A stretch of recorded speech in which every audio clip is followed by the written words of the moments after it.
He was just measuring the wall corner with a ruler, but he was horrified to find that the same wall differed by more than 30 degrees at different positions. Even more surprisingly, when he poured a glass of water on the flat ground, it instantly split into two parts. After discovering the abnormality of the house, Nick hurriedly found a tape measure to measure. He first measured the width inside the house, and then measured the same position outside the house. Unexpectedly, the inside of the house was 3 meters wider than the outside. Even his daughter felt incredible. She was shocked and rushed back into the house. She put on her clothes and then opened the door, but she never came out again. Nick outside the door felt puzzled. He thought his daughter was playing hide and seek with him, but when he pushed the door open, he only saw his daughter's clothes. This is the first foreshadowing of the film. At night, Nick came downstairs to turn off the lights and go to bed. At this time, the clock showed 10:34. His wife was waiting for Nick to come back to rest in bed. On the other side, their daughter was playing hand shadow games alone on the bed. Suddenly, an extra black shadow appeared on the wall. The daughter was startled. Fortunately, her father arrived in time. The daughter told Nick that she saw a strange shadow, but Nick didn't take it to heart. After the father left, the black shadow flashed again. Nick turned off the lights along the house, but when he returned to the room, he found that his wife had already fallen asleep. However, he didn't notice that in the time he went downstairs to turn off the lights, nearly 5 hours had passed. The next morning, the mother and daughter went for a walk in the forest. The daughter suddenly asked her mother why the neighbors all hated her father. The mother didn't hide it. It turned out that Nick had a previous marriage, but his ex-wife drowned in the bathtub. Although the coroner determined that the ex-wife's death was an accident, the neighbors all believed that she died at the hands of Nick. Did Daddy kill her?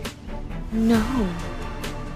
Nick also suffered a huge blow because of this. Even when writing a script, he would feel anxious and uneasy. Unable to focus on creation, he decided to go to the store. But the store owner's words startled him. It turned out that before Nick moved in, the male owner of the villa had mysteriously disappeared in the house. Before leaving, the owner also gave Nick a ruler. In fact, the store owner knew all the secrets of the villa, but Nick hadn't discovered the abnormality of the villa yet, so naturally he didn't take the owner's words to heart. In the middle of the night, Nick suddenly woke up from a dream. Unable to sleep, he went to the study to write a script. But when he opened the notebook, he found an extra paragraph of text. Strangely, the handwriting was exactly the same as his own, and the meaning was to urge him to leave here immediately. But he clearly remembered that he had never written this paragraph. At this time, footsteps suddenly came from behind. He looked back but saw nothing. Nick began to doubt his mental state, but then he heard the sound of a door closing behind him. He couldn't help looking back, but suddenly found that an extra door had appeared at the bookshelf. After opening the door, there was a bottomless corridor inside. He mustered up the courage to go down and check. In the basement, he actually found a large number of photos, and in one room, he found his own daughter.